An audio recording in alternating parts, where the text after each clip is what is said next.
So in today's webinar, I'll be trying to cover a few of the basics of Java and service-oriented architecture. Let's start with the presentation. So at the end of this module, you'll understand Java and its related technologies and the advantages of using Java programming language. We'll also learn about a pattern called a service-oriented architecture. It's a very popular pattern these days in the industries, and we'll see a few examples.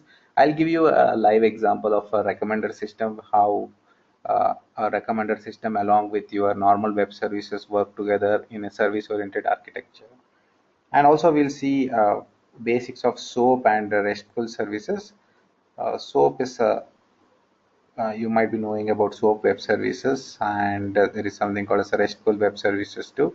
So I'll try to cover the basics of SOAP and RESTful services too, so if time permits.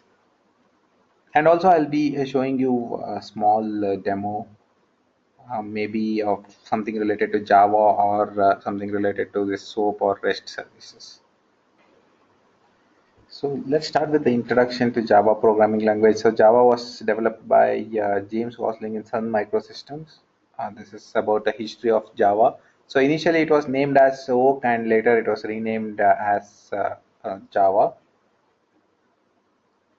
And it's a computer programming language that is concurrent, class based. It's object oriented, specially designed to have few implementation dependencies as possible. uh, the main point I think here which is missing is that it's a platform independent programming language. So Java is a platform independent programming language. So what do we mean by a platform independent programming language? So you might have heard of something called as JVM. So since it's an introductory session, so most of the things will not be clear, but I'll try my best to make a few things clear. So your Java programming language does not run directly on your native operating system. So it will run on a virtual machine called as JVM. So, and the JVM runs on your native OS. So this is native OS. This can be your Windows or Linux machine. This is your Windows, Linux, Macintosh, etc. So your Java program will not directly run on this. It will not run on this. It will run on the JVM. So if you compile it once, this is your Java code. If you compile it once, it can run on multiple JVMs. So it can run on this JVM which is uh, installed on top of Windows, as well as it can run on other JVM which was installed on top of other operating systems. So since the JVM implementation is same, so it can run the bytecode generated uh, in any platform. So I hope at least a 10% of concept is clear related to what is platform independent. I'll take you through in detail when we start with the Java course. So we have an hour or 1.5 hours dedicated to explaining how exactly the bytecode is generated and why is Java both a compiled as well as an interpreted language. We'll cover those things in detail when we get opportunity. So some of the features of Java is listed here: simple, secure, portable, object-oriented, robust, multi-threaded, architectural neutral, high performance and distributed.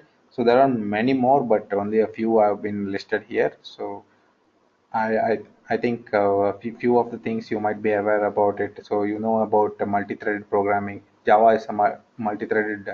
You can write your multi-threaded applications using Java, and it's an object-oriented programming language, and there are so many security features built in. It's simple to write, and there is no pointers and other things in Java. So exception handling is beautifully done. You'll get a proper stack trace. You can write high performance servers. After C and C++, Java servers are extremely fast compared to Python and PHP servers. So, and you can definitely write distributed applications using Java. So one of the famous NoSQL variant, which is nothing but the Cassandra database, is written in Java. Okay, so we have quite a lot to cover today, so we'll move on. So Java is used in various enterprise level applications, frameworks all around the world. So you might have heard about Java frameworks like Spring, Struts. So there is a new framework called Play framework, which is quite popular.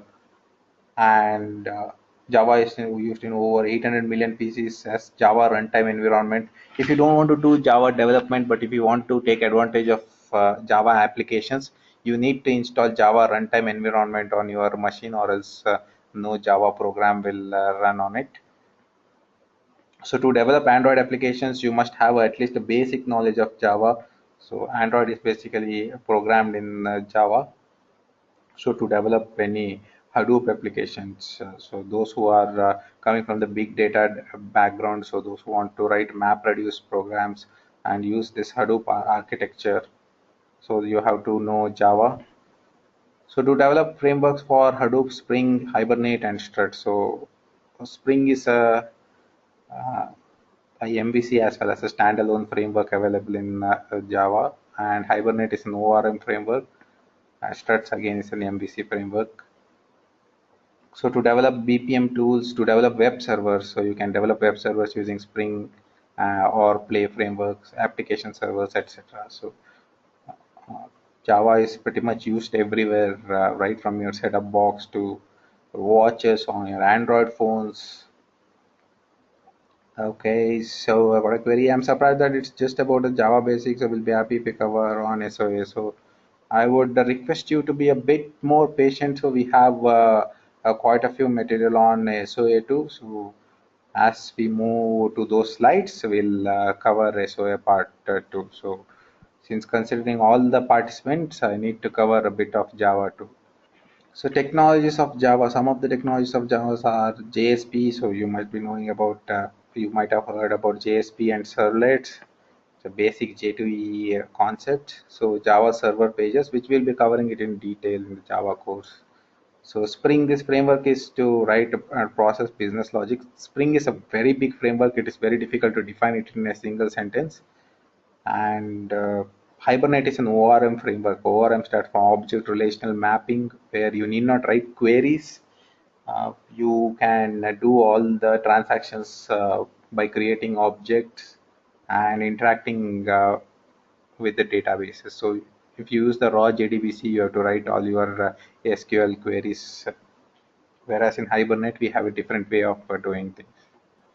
Can we consider Hibernate as a framework? Hibernate is definitely a framework. So framework is nothing but a program which gives us a set of tools which will ease the development. So since ORM eases the development and it provides many more features, I would consider Hibernate as a framework. So you can just Google it out. So ORM comes under a frameworks.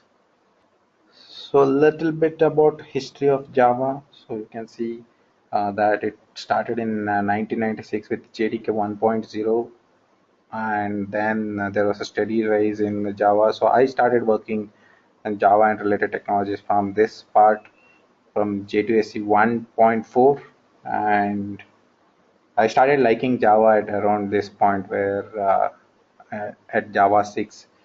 So when I seriously started studying about Java, and now the latest version of Java is Java 8, and in this entire course we will be covering more about this Java 7, so which is a stable version of Java.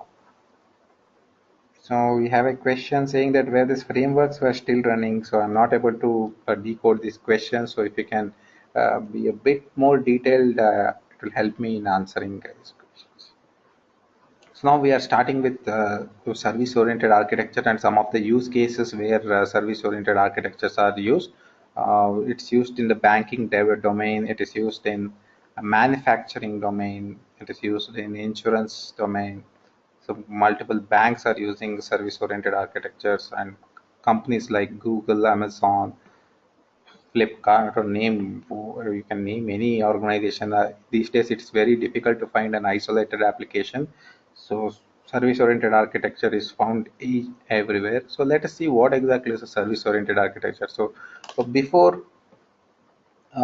starting with the complex details of how to achieve this entire service-oriented architecture. Let's take a simple example why we needed a service-oriented architecture and what exactly is a service-oriented architecture.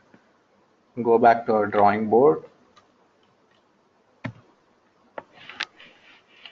So let's assume that we have Amazon.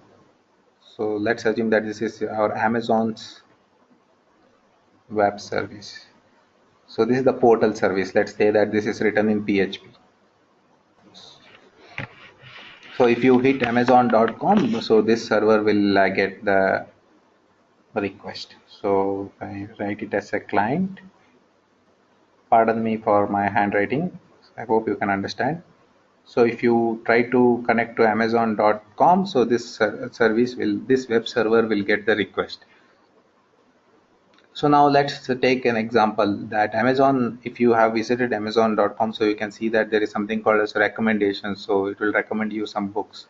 So Amazon would have implemented it as a different service. So the recommendations will be a different service. So their cataloging will be a different service. And they might be having some kind of maybe a behavioral analysis of user. So that can be a different service. And then they might have something like context aware service. So this will take your location and other things into consideration, and appropriately it will customize your user experience. So these services will talk to each other. So like for example, this core services. Okay. So now let's slowly build upon it. This recommendation service is written in Java. So this might be written in Python. So this might be written in C++. Your cataloging service is written in C++. Your behavior analysis is again written in Java. So here you can see that we have used multiple programming languages to implement different services. Like for example, I know that the recommender systems are better developed in Java or Python. So I had used Java there. So to develop a context-aware services, Python is best suited language. So I used Python there. To develop a cataloging services, I found out that I have a very strong team who is very well experienced with C++ and cataloging domain. So I'll implement it in C++. For behavioral analysis, I'll use Java and I'll use Cassandra for storing all the user behavior related data. So I can combine the entire experience. You can call this entire thing as Amazon, but it has been modularized. So this is just the core web application, and recommendation service is different. Your context awareness service is different. Your cataloging service is different. Your behavioral analysis service is different.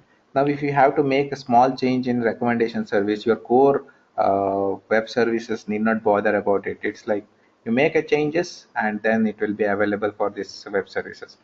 This is a very simple architecture of how a service oriented architecture looks like.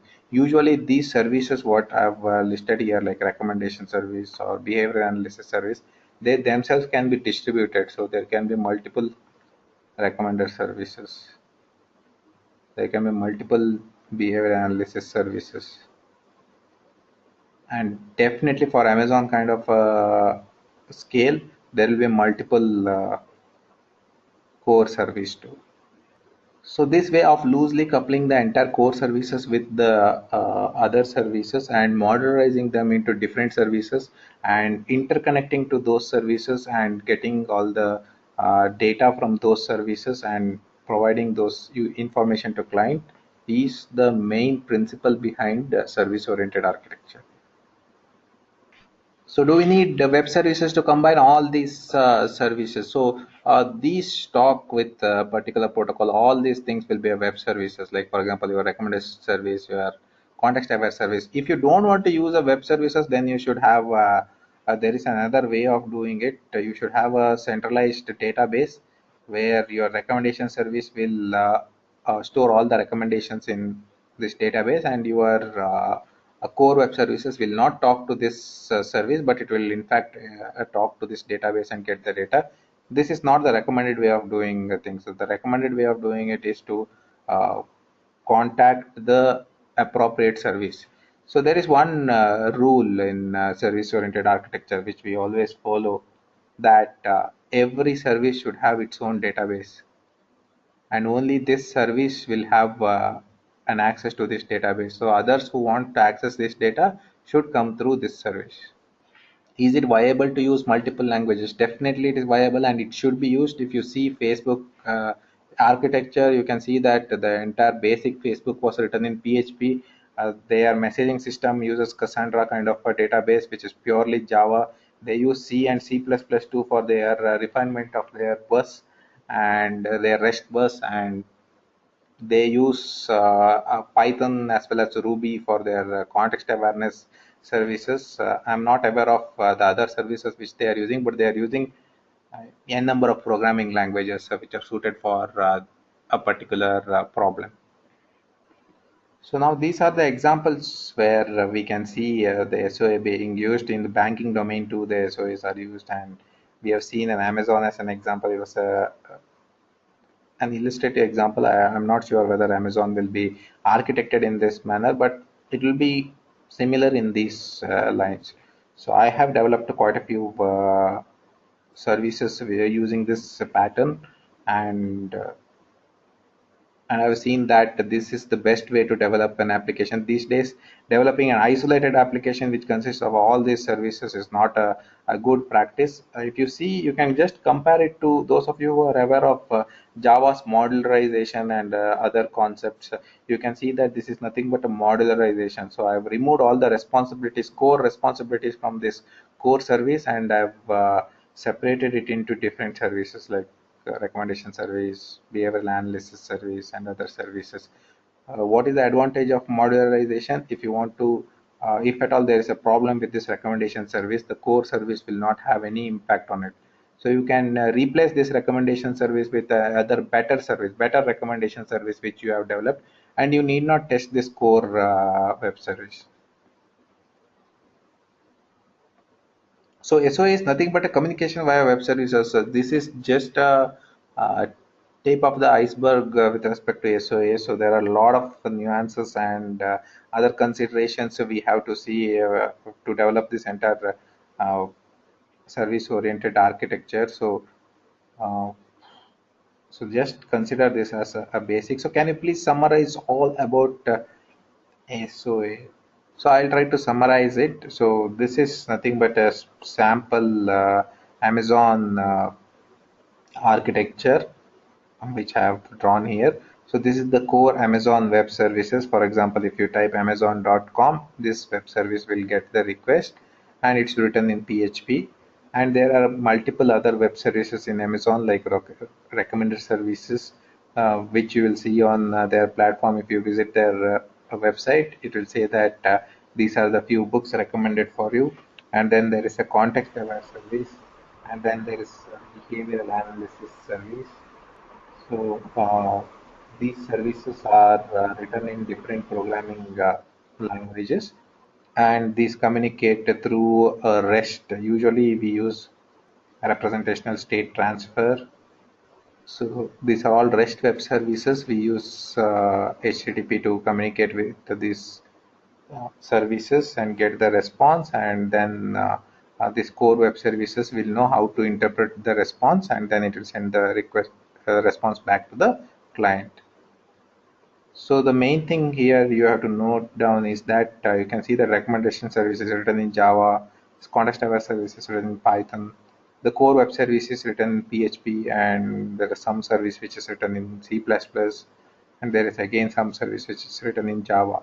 And these services are all talking to each other. So for example, this recommendation service can talk to this context aware service too. So it's not that it will be talking only to the core web services. So you can see that this entire the response what you are getting is like a mashup. So I hope you have heard of a term called as a mashup, MASHUP. So mashup applications are nothing but collecting the data from one or two or more sources. So here you can see that we are getting the data from multiple sources. This is your Amazon application. We can consider it as a mashup. So it is getting data from multiple sources. So what is the advantage of using such kind of an architecture? There are multiple advantages. So one advantage is evident is that we have modularized, we have reduced the responsibility of the core web services, and then we have chopped down the responsibilities from the core web services, and we have a recommendation service. We have divided it into behavior analysis service, context aware service. Now let's assume that tomorrow there is a requirement change and you have to replace this context aware service with a state of the art new context aware service. So your entire core application need not be tested or need not be bothered about it. It will be loosely coupled with the entire loosely coupled with the core web services, and it can be fit in. You can replace this and get the new context aware service. Since the responsibility of the core services is reduced, will the overall performance be affected? So Nikita has a question.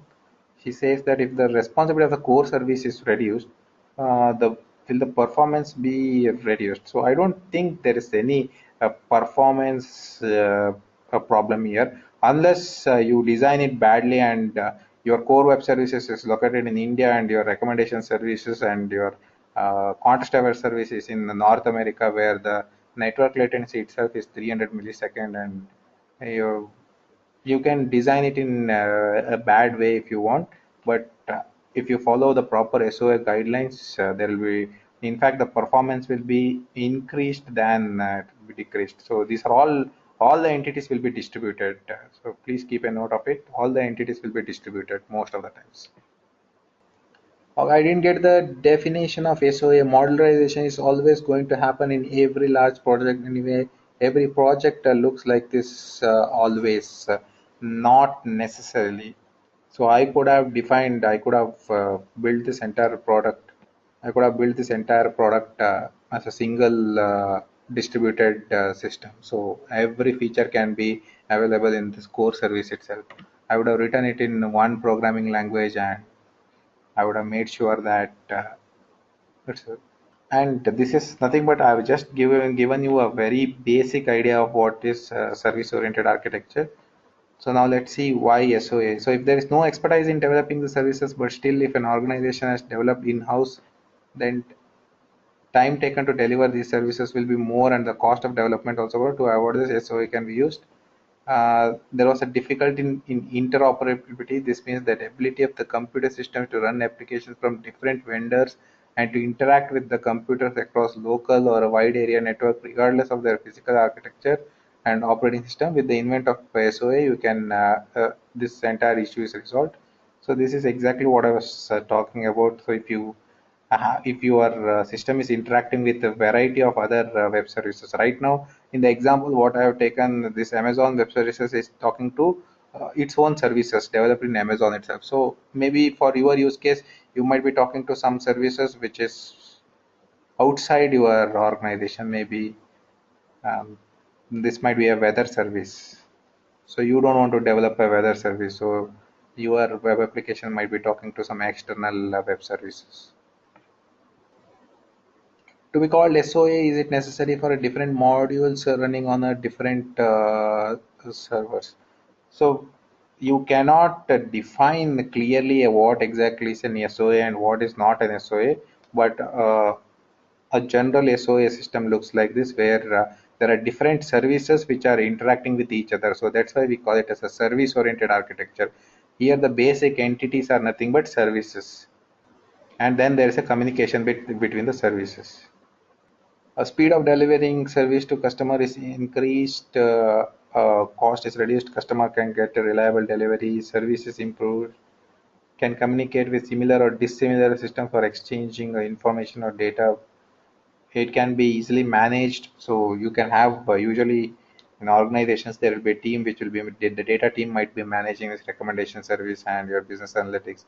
This can be a different team. This can be a different team, and a core web services team will be different. If one of the web services is down, for example, the recommendation service is down, will a mash up all the services communicating the recommendation services will be down? No, no, no. So usually there will be no downtime, because this entire recommendation service also will be distributed.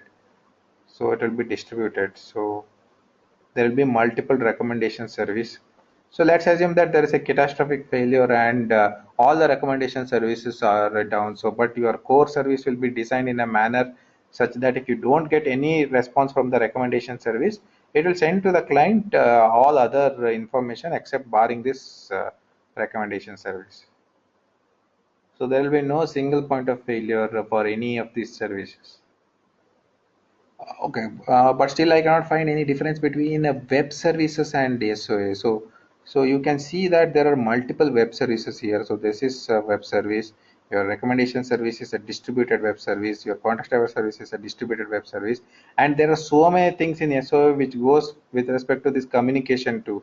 So which I'm not talking about it because of the time constraint. And there are so many guidelines in SOA that you should not do this, you should not do that, and you have to follow all those rules. And there are SOA optimizations which you have to follow. And then there are rules like this, like for example, uh, never allow other services to connect to your the databases.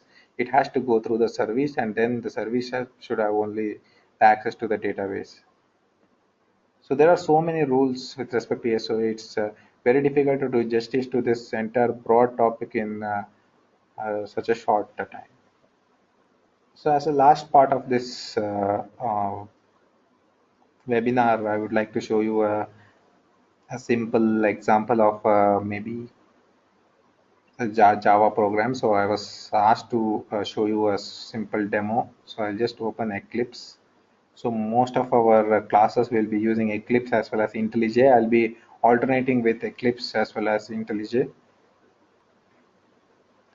I'll just show you a simple sample Spring application. So Spring is one of the topics which we cover in this course too. So I'll just show you a sample Spring application and how it looks like. So if possible, I'll just erase this. So in Spring, there is a one important concept called as a dependency injection. So we have a question. I think service communicate each other through REST or SOAP. I think REST is running on top of HTTP. I would like to know the difference between SOAP and REST and when it is preferred. Okay, so there are two types of web services. One is SOAP web services. SOAP stands for Simple Object Access Protocol, and the other service is your REST services, a representational state transfer. So this will be using your HTTP methods. So both of them are using HTTP itself. If you see, their underlying communication protocol is nothing but HTTP. So now what is the difference between SOAP and a REST? In SOAP, there is a predefined way in which you have to send a request and response. So there is something called as a SOAP request message. SOAP, so pardon me for my handwriting. SOAP request message and SOAP response message. So there is a clear format defined in which you have to send this, send your content, request and response. Whereas in REST, you will be using the HTTP message itself. I hope you guys might be knowing about HTTP message. HTTP message consists of header and body. So we'll be using the HTTP message itself to send the request, and HTTP message itself will be used to send the response itself. So here there is a one more layer of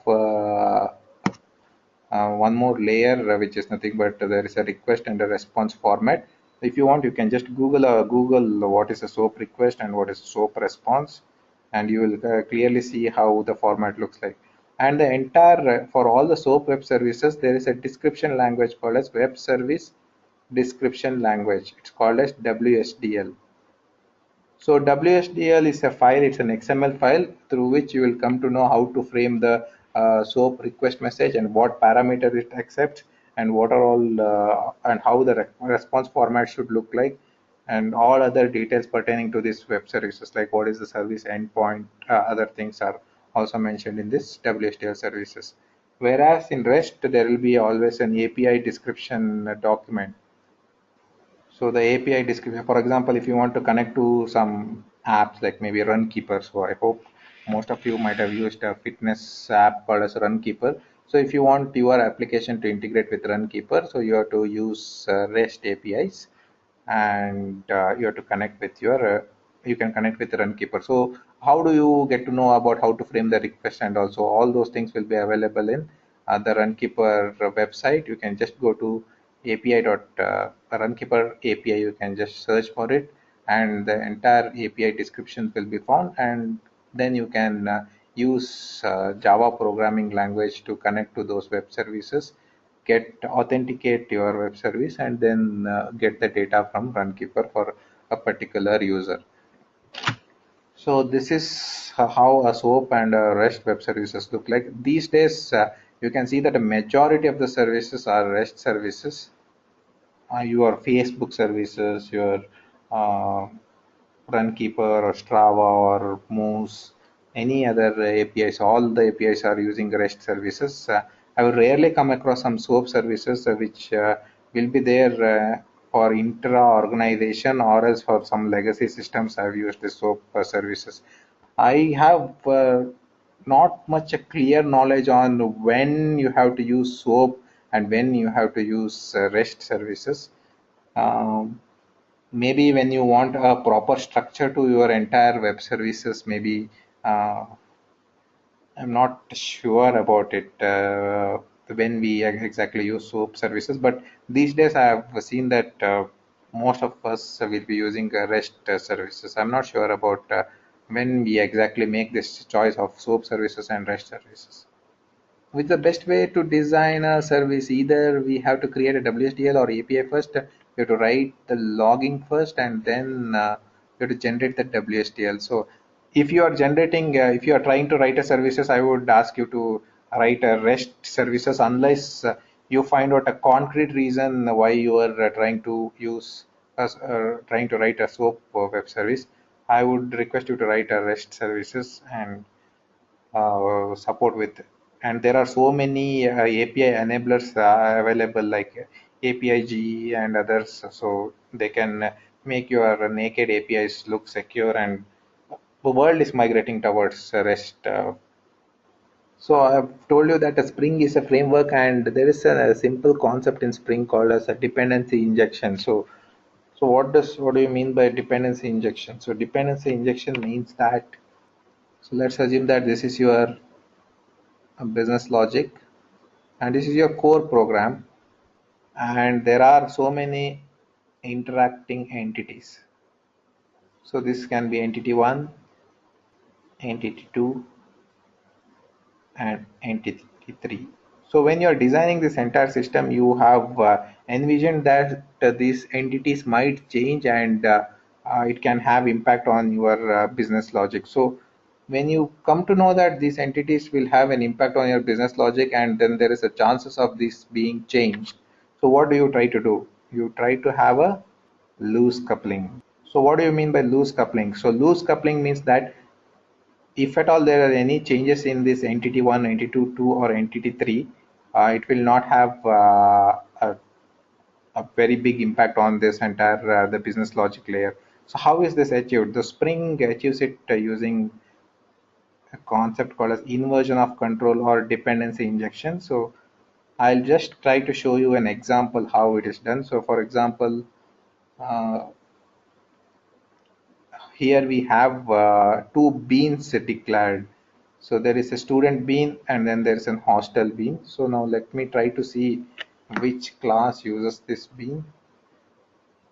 So okay, those classes are mentioned here. You can see that it's nothing but co.edureka.student.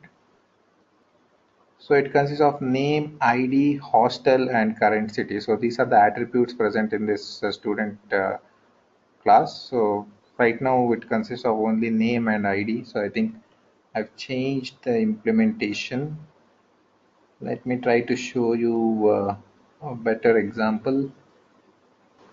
So I need to find out the bean.xml file which is pertaining to the example which I want to show. Okay, so I can show this example. So there is a car object which consists of two attributes, which is the name and the per day cost. And then there is an user a class which consists of an attribute called car. So and then there is a proper getter and a setter method for it. So, and I have a Spring configuration XML file. So here I've just named it as setter based dependency injection example.xml. So let's go through this XML file in a bit of detail. So you can see that there is a bean ID with car, and it is pointing to this class, which is nothing but co.edureka.car. So which is nothing but this. So the car consists of name and per day cost. So you can see that there are two properties, which is nothing but name, and then there is per day cost, and we have a value for it, which is nothing but Renault Duster, and the per day cost has been written. And there are two cars here. One is normal car, the other one is the BMW car with the same value. So I can just change the value. And then I have this user class. So user bean, which has a property called as a car, and it is referencing this BMW car. So what does referencing mean? So referencing means that inject this entire BMW car into this user object. So what does that mean? So let's go through an example and see. So here there is a user object, and then there is a car object here, and there is a getter and a setter method. So now let's see how to run this entire program. So we are not using any new operator here. We are trying to load the XML. So the XML is nothing but setter based di.xml, and then we have two objects here, which is nothing but sorry, we have an object called as user con constructor. So I'll just change it to this user object. So I'm just calling context.getBean user. So how will I get this entire user object? So it will refer to this setter based di.example XML, sorry. So through this bean, it will try to frame the user object. So the entire user entity is loosely coupled to this entire application, and I'm getting it from the user. So user has a property called as a car. So car is nothing but referenced by this BMW car, and this name and per day cost will be used to frame this car object. So you can just run this program, and you can see that it says that the car name is BMW and the per day cost is 4,000. So now if you want to make changes to the car object, then you need not change the business logic. You can just say that, okay, I want a different car to be used, so use this car. So now I'm trying to say that use this car.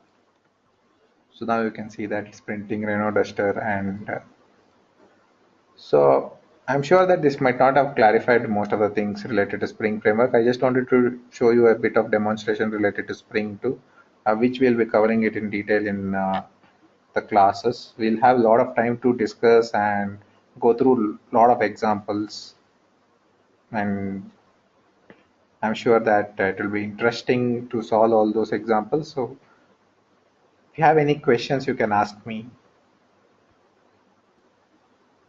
So why Spring? Best beginner guide for Spring. Why Spring? So Spring is one of the topics which we cover in this entire Java and SOA module. So I just give you a sneak peek of what we'll be covering in Spring class.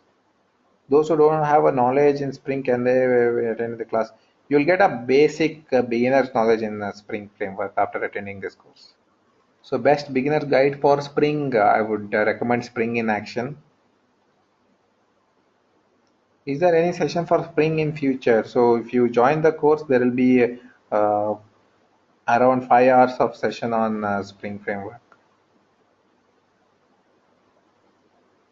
I'm, I'm done with the entire session. I hope it gave you a glimpse of what we'll be covering in the Java and SOA classes. Uh, I'm not sure that whether the entire concepts were very clear. I covered a bit of basics of Java, and I gave you a good example of how a service-oriented architecture looks like. I'm sure that we can explore in a greater depth in the courses. Okay, so thank you for joining this class. So thank you everyone. So thanks for the feedback. So hope to see you in the Java and SOA classes. Thank you.